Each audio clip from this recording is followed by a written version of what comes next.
This Right. pieces of Swiss cheese. So, I mean, like Hans Gruber, he's done. Hans Gruber, I don't know, he's done. Hans Landa, he's not going to fight him. Miho could. Does she have a sword? I think she always does. Are you going to be the prison guard that takes her sword away? So Miho, she would get her sword stuck in a chair, and then he would capitalize. Okay, I'm down with that. Chung Lee, he fell apart during the final fight of Bloodsport. He was winning. He did. He let. Now think about it. He was losing the fight with the biker dude. I mean, he's a good fighter, right? He was toying with them, Mark. Let's not rewrite history here. He was losing, and and then he's beating up JCVD, and he takes a nap, then loses and falls apart. He's good on a mat. Perfect recall of this movie. He is not good in an aisle. I don't think his kicks work well in an aisle, but I think Cage's close quarters Army Ranger training and neck snapping would win in that fight. Right. So you're saying there's no chance because of the landscape for Chung Lee to optimize his fighting ability. Absolutely. His pecs are too big. He would get stuck. Right. Andrea, Black Eagle. If you're in out in the open, watch out for those kicks. But you're not throwing kicks in those aisles. Right. So you're not throwing a crouching kick. I mean, you could do like a breakdance kick, a capoeira kick maybe, but there wasn't that much room in there. So his weapons are done. Hold on. You're telling me that there's room to do a capoeira kick, but not a spin kick? Well, if you're crouching, if you're in a crouching position. Okay. And when you start with capoeira, you're on all fours sometimes. Yeah. So maybe he could throw a crouching kick, but he would hit a beam and break his ankle. Game over. Now, Baron Zemo, fist fight, done. Sho'nuff, that's his biggest competition, I think. But also there's no kicks. And when you watch Last Dragon, people jump out at the open at him, and they're throwing wild haymakers. He's not kicking anybody in this, right? So I got him. Go-Go. Can I change one of mine? Sure, but can I finish Go-Go? Yeah, you finish yours. Go-Go's not swinging anything in this plane. Nothing's swinging. Right. So he gets the win there. Calvin Candy, he ain't doing nothing. Artemisia, if she has her swords, I think she's the biggest threat because she does a lot of close. I think both of our sword girls if they have their swords, they're a big threat. Yeah, I would say that's the only way I see this losing. And if they both team up on him, he's dead. Right. So my thing is somehow it's like Duel of the Fates where they're beating the crap out of him and then they get stuck in that cage with him. Then he gets the upper hand. The other one runs in's angry, and then another door shuts, and then he's able to get the victory. That's the only way he can take them out. Right. So I want to remove Hans Gruber from my team. Oh, can we just have him on the plane eating? Yeah, he's just there. He doesn't want to get involved. Because I feel like Hans Gruber and Hans Landa, they're both kind of masterminds that don't add a lot to the fight. Mm-hmm. You want a fighter. I want a fighter. So I'm going to go full mark here. I want to take Hans Gruber out. And I want to put in Goro from Mortal Kombat. Well, here's the thing. That'd be perfect, right? But he couldn't fight in the below cargo hold. No. But he's a Chung Lee candidate as well. The confinement of the plane is what's going to really be his undoing. However, I still want to have him on my team. The big issue is that Cameron Poe is not going to nutshot him like Johnny Cage did. No. And when you are fighting a four-arm person well, that's the thing. All of Cameron Poe's moves are designed for a two-armed assailant. Yes. He's never prepped for a four-arm assailant. Right. And with Ninja Turtle hands. In a tight aisle, four hands are very, very, that's a luxury. Man, that's a tough one. He would have to, geez Louise, he would have to get him under the plane. Like, come get me, Goro. Right. Come get me, Goro. I think that Cameron Poe would need to outsmart Goro. Yeah. So he would have to this is a great scene and you're going to love it. He puts a parachute on Goro, right?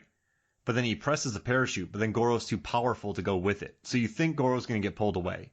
This parachute's full blast hanging out the back of this Con Air plane. He's not going anywhere, right? And then Goro goes, "You didn't think that would work?" And then Cameron Poe goes, "But I thought this would work." And then he punches him in the nuts. Yeah, that's good. And then he flies out. Yeah. Now, can I ask you one more question about Con Air and the movie Data? I fluffed on that story. It's okay. Yeah. No, it's good. One thing has always bothered me about Con Air. One thing, Mark. What? When they put the water hose into the cab of the fire truck, that cab seems like oddly watertight. Do you think it's that watertight it would fill up like an aquarium like that? No. No. That part I was like, I'll buy landing a plane on the Vegas Strip. I'll buy all of this. The water cab thing, I'm like, that's not going to be like that. Come on now. Okay, you're John Cusack's character. Mm. And they say to you, hey, you had a chance to blow up this plane, correct? Yes, over the desert with very little loss of life. Yeah. So just the people on the plane would have died. Yes, Cameron Poe would have died, and that's a tragedy. But Agent Vince Larkin instead has them land their plane on a strip with thousands of people. Yeah. Thoughts? He would be instantly fired. Yeah. Thank you. Oh man, yeah, that's a. What about this is the sequel? He's in jail. He gets fired. He goes to jail because of his reckless abandon that he took with the safety of the public, the destruction of property. He gets reprimanded. He gets put in jail. He doesn't do well in jail, and then Cameron Poe's not even in the movie. It's Vince Larkin's Con Air. Oh. Nic Cage would have a cameo, and he'd be watching the news after this plane landed somewhere. This would have to be on a double-decker plane, like a Snakes. It would be like on Snakes on a Plane. No, so here's what it is. So it's not a plane full of convicts as per se. We're known about it, but it's Vince Larkin is being transferred by an air marshal on a commercial jet. It just so happens Timothy Olyphant. Oh, yes! Timothy Olyphant and John Cusack in Face Off 2. That's all I'm saying. Oh, my gosh. Okay, but so they're on a commercial jet, Timothy Olyphant and Vince Larkin, and let's make Timothy Olyphant Cameron Poe's brother, just brother-in-law, just for fun. Reggie Poe? Reggie. Well, his name wouldn't be Poe because he'd be a brother of wife. But whatever. So he's still in that southern accent, and so there's a connection there, but not a big one. But what happens is Larkin has gone full convict. His character is irredeemable. Neck tattoos, but he's arranged for the cartel to buy every seat on the commercial jet. And then does Oliphant just get to have a hammer scene where he just kills people in an aisle? Yeah, and it's Oliphant versus the cartel on a commercial jet. Wow. So it's like 400 people against Timothy Olyphant. Yeah, no, it's Con Air Extreme. That's the name of the movie, Con Air Extreme. And he's just he's whack-a-moling people with hammers. Yeah. When this plane lands, it's going to be trailing blood. Yeah. No, it's going to be. No, here's the thing though. He realizes at this is awful. He realizes at the end he's going to kill 15, 20 guys, and it's going to be a dramatic movie. But in the end scene, he's going to be in the cockpit with a wounded pilot, and he's going to be on the radio with Dulles Tower from Die Hard. There's going to be a tie in there, and he's going to say like, "Don't make the same mistake Vince Larkin made. Blow the plane up. We're not going to make it. Oh. You have one chance to take out the entire cartel. Blow it." And then they blow the plane up. Wow. He sacrifices himself. And then during that song, his line is like, "How can everyone live with you?" Right. On this plane. So how can I live without you? How can people live with you all?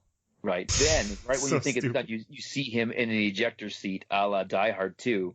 Wow. And he actually survives. That's amazing. Yeah. And the entire cartel goes down. Yeah, he takes them all down, one fell swoop. This summer, Timothy Oliphant, John Cusack, and Con Air 2. The sky is less friendly. Ooh, I like that.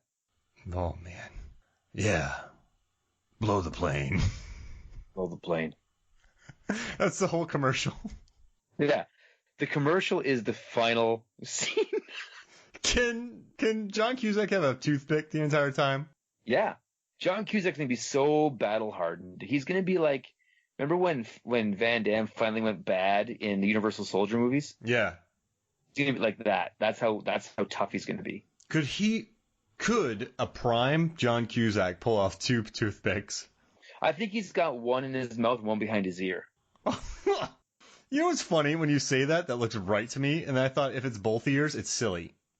Right. That'd be ridiculous. What brings it back to normal? If we have one in the mouth, two in the ears, what would make it normal? What would we have to add to make it seem organic?